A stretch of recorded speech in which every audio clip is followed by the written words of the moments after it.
Aujourd'hui, on va teindre un patio en bois d'épinette en utilisant une huile naturelle respectueuse de la santé et de l'environnement.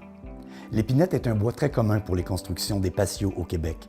Sans protection, c'est un bois qui est très fragile. Il va grisonner rapidement sous les rayons du soleil, absorber l'eau, noircir et éventuellement commencer à pourrir. On va vous expliquer comment effectuer une bonne préparation de surface, comment huiler ce patio en utilisant les produits Alice de Livos pour le protéger, maximiser sa durée de vie et le rendre plus attrayant en faisant ressortir toute la beauté des grains du bois. On a ici 5 planches, une en épinette, 2 en bois traité vert et brun, une en cèdre et l'autre en bois épais. Ce sont des matériaux très représentatifs de ce qu'on peut trouver sur le marché. On a ici 2 produits. L'huile naturelle Alice 5,79 est un produit de saturation qui requiert 2 couches pour protéger le bois contre l'humidité et les rayons UV. Il faudra appliquer une mince couche tous les 2 ans. L'huile naturelle Donos 223 est un produit pour les surfaces verticales qui peut aussi être utilisé à l'horizontale. Il offre une même protection que les autres produits Alice, mais il est moins dispendieux et il nécessite une application 2 fois plus fréquente. Il existe plusieurs sortes de finis. On peut les séparer en 3 catégories: les peintures, les teintures et les huiles naturelles. L'âge, l'essence du bois et la préparation de la surface sont tous des facteurs qui rendent plus difficile le contrôle exact de la couleur. L'avantage des peintures est qu'elles offrent un meilleur contrôle de la couleur. Toutefois, les peintures cachent complètement le veinage du bois et sont vraiment pénibles à entretenir parce qu'elles vont inévitablement craquer, peler et s'écailler. Les teintures sont un compromis translucide à la peinture. En appliquant plusieurs couches de teinture, on finit par cacher le grain du bois. Par contre, si l'application est trop mince, la protection n'est pas adéquate. C'est pour cette raison qu'il est difficile d'obtenir à long terme un beau fini translucide avec les teintures. L'avantage des huiles naturelles est qu'il s'agit vraiment d'un produit d'imprégnation.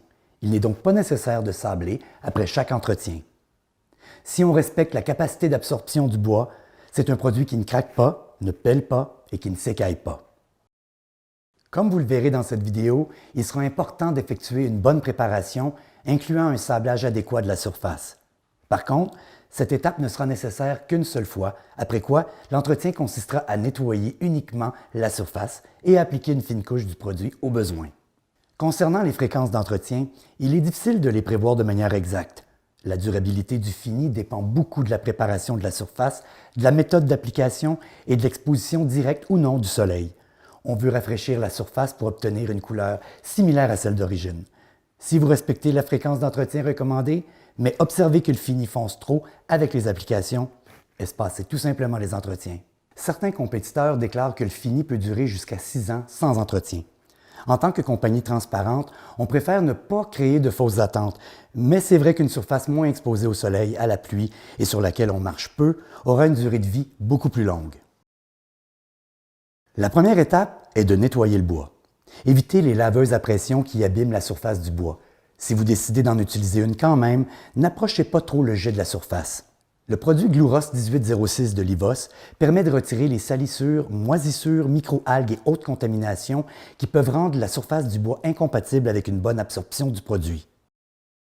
Dépendamment de l'état de votre patio, il peut être nécessaire de commencer avec un sablage plus grossier, comme un papier grain 60 ou même 40.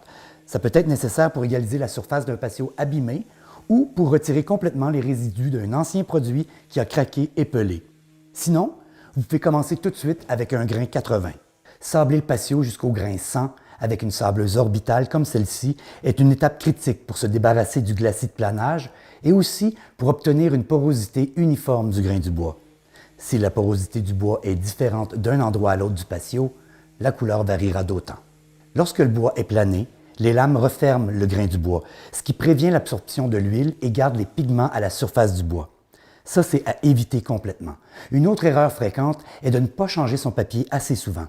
Un papier trop usé aura le même effet que le planage, soit de refermer les pores du bois. Un bon truc pour s'assurer d'un bon sablage est d'utiliser un crayon à mine. Si le sablage ne retire pas complètement la marque du crayon, c'est que le sablage n'est pas complet ou que le papier est trop usé. Le patio est maintenant bien sablé, la porosité du bois est uniforme et prête à recevoir l'huile.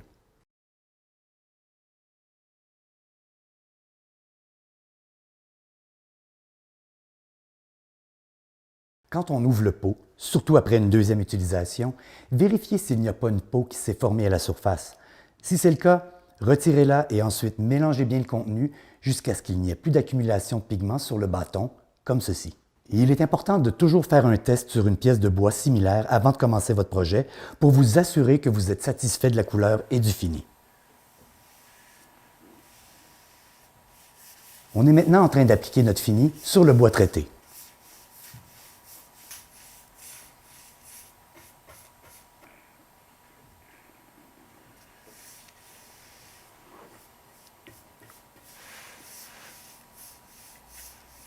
On fait ensuite un test sur la planche de cèdre. On applique un peu d'huile sur la planche d'épinette, comme sur notre patio. Vous pouvez remarquer que la couleur est beaucoup plus foncée à cause du ton déjà vert ou brun du bois traité. L'huile fait tout de même ressortir toute la beauté du grain du bois. Ça donne un très beau fini, mais vraiment différent. Les contracteurs apprécient ce type de produit, surtout pour les patios en cèdre et les patios en bois exotiques, parce qu'ils arrivent rarement à un résultat satisfaisant avec les teintures conventionnelles, particulièrement sur les bois exotiques qui sont si durs et si denses qu'aucun produit ne réussit à l'imprégner. Nos produits étant colorés avec des pigments naturels, il peut y avoir des variations de couleurs entre les lots de production. La préparation et l'âge du bois peuvent aussi faire varier considérablement la teinte finale.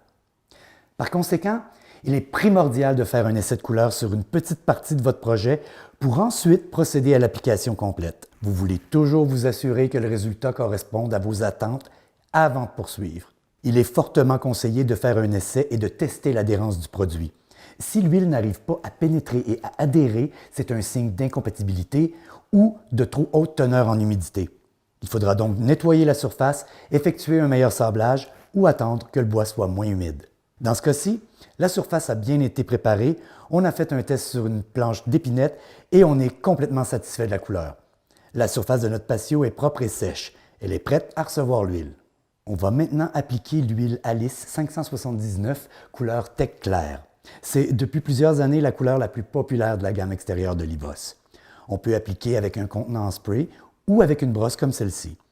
Le but est de saturer le bois avec l'huile, mais sans la sursaturer non plus. Assurez-vous d'appliquer le produit à une température supérieure à 10 degrés Celsius. Aussi, pour vous assurer que le bois est sec, propre et exempt de poussière, vous pouvez, le jour précédant l'application, mettre une bâche sur le patio déjà propre et sec.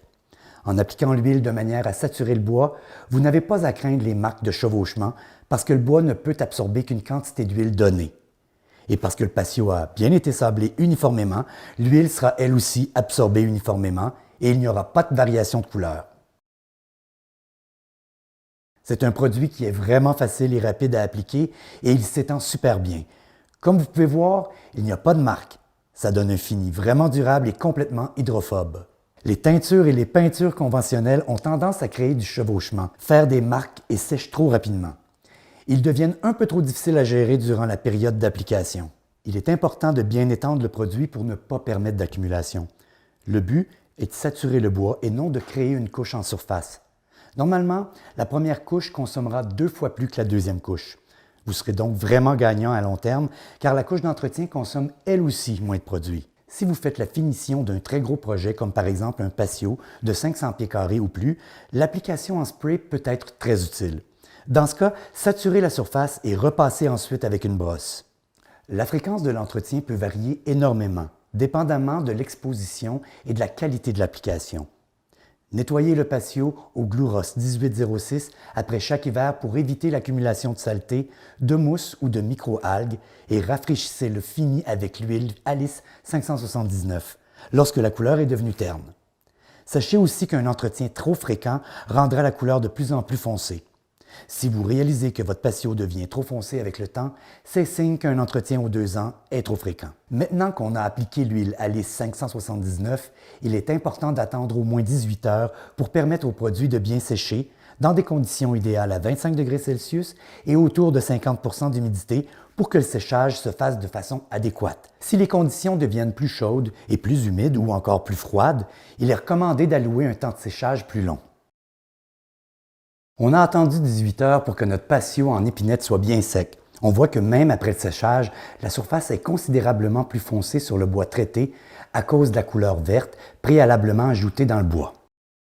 Le bénéfice d'appliquer une deuxième couche, comparée à une seule, est vraiment de bien saturer le grain du bois et d'obtenir une meilleure protection contre le soleil et les intempéries.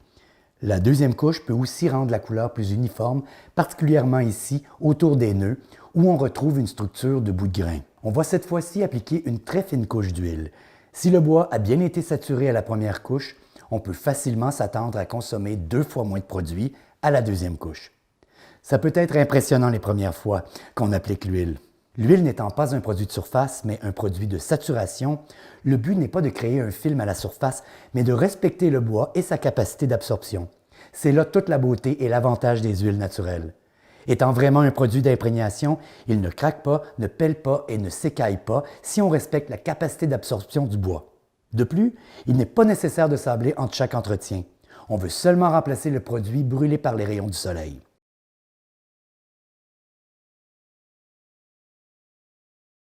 Après environ 5-10 minutes, on est prêt à repasser avec notre pinceau pour étendre le produit uniformément.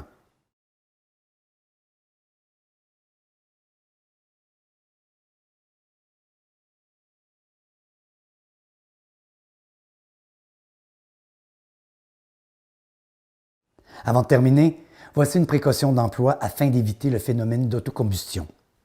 Les chiffons, disques de polissage, applicateurs imprégnés d'huile doivent toujours être placés à l'abri de l'air dans un récipient métallique hermétiquement fermé ou submergés dans l'eau pour ensuite procéder à leur élimination.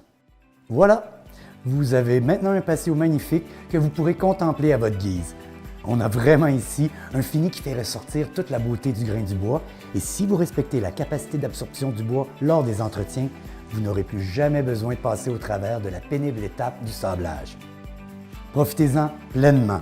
On a vraiment hâte de voir vos projets de patio, donc joignez-nous sur Facebook afin de participer à notre communauté de gens passionnés par des produits respectueux de la santé et de l'environnement. À bientôt!